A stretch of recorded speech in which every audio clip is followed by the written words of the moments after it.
Inhaler terbagi kepada dua kategori. Kategori pelega yang berwarna biru dapat mengembangkan saluran pernafasan dan ia digunakan untuk melegakan simptom asma seperti sesak nafas dengan cepat.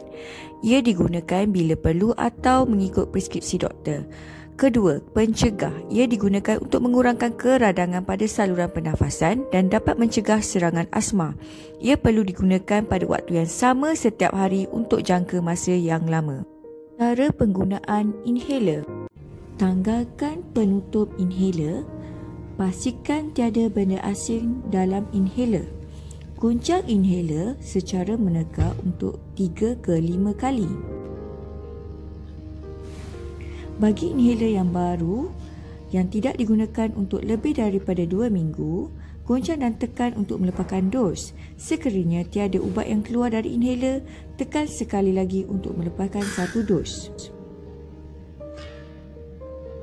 Hembus nafas secara perlahan-lahan melalui mulut menjauhi inhaler. Pegang inhaler secara menegak. Masukkan muncung mulut inhaler di antara bibir. Pastikan mulut tertutup rapat. Dongak kepala sedikit. Tekan satu dos dan pada masa yang sama tarik nafas melalui mulut secara perlahan-lahan dan sedalam yang mampu. Keluarkan inhaler daripada mulut dan tahan nafas selama 10 saat atau selama yang mampu.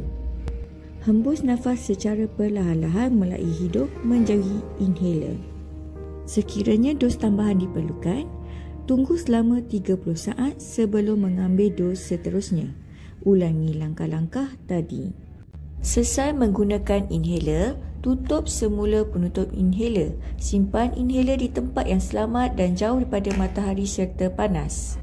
Sekiranya menggunakan inhaler yang mengandung steroid, kumur-kumur mulut dengan air selama 20 saat dan buang air kumuran. Langkah ini bertujuan untuk membersihkan mulut daripada lebihan ubat bagi mengelakkan simptom seperti sakit tekak. Cara-cara mengetahui baki dos dalam MDI.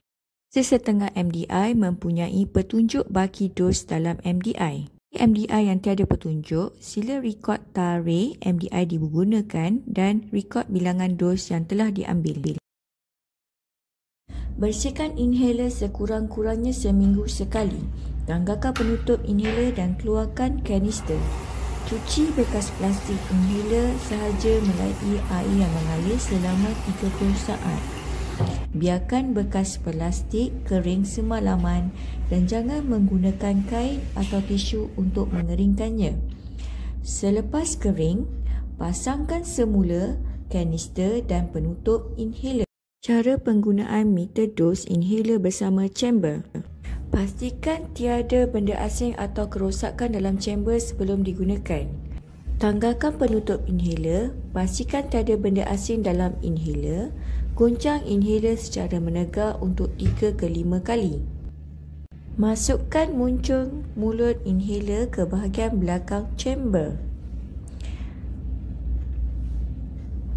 Pasangkan mask ke muka dan pastikan mask tertutup rapat di muka. Tekan inhaler satu kali untuk melepaskan satu dos dan bernafas seperti biasa sebanyak 5 ke 6 kali.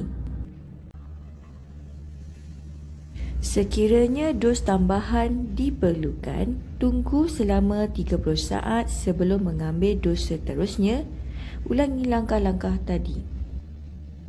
Selesai menggunakan inhaler, keluarkan inhaler dari chamber dan tutup semula penutup inhaler. Simpan inhaler dan chamber di tempat yang selamat dan jauh daripada matahari dan panas. Bersihkan chamber sekurang-kurangnya seminggu sekali. Buka penutup belakang chamber dan bahagian depan chamber. Rendam ke semua bahagian chamber ke dalam bekas yang mengandungi air bersama sedikit sabun selama 15 minit.